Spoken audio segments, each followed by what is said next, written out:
Tôi tin là cái chương trình tiếng Hàn sẽ thỏa mãn được cái yêu cầu của gần 200.000 người Hàn Quốc đang làm việc tại Việt Nam.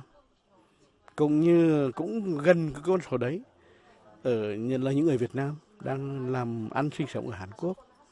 Thì người ta bảo là ngôn ngữ là cái cầu nối giữa các cái dân tộc, giữa các đất nước với nhau. Thì đây là một cái cầu nối để hai nước gần với nhau, hai dân tộc gần với nhau. Có chương trình hôm nay thì đây là một ngày truyền thống của phát thanh đối ngoại.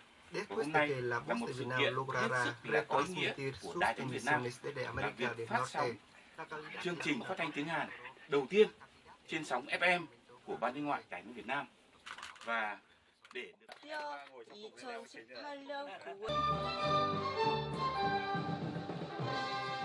베트남 사회주의 공화국 하노이에서 방송하는 베트남 라디오 방송국입니다.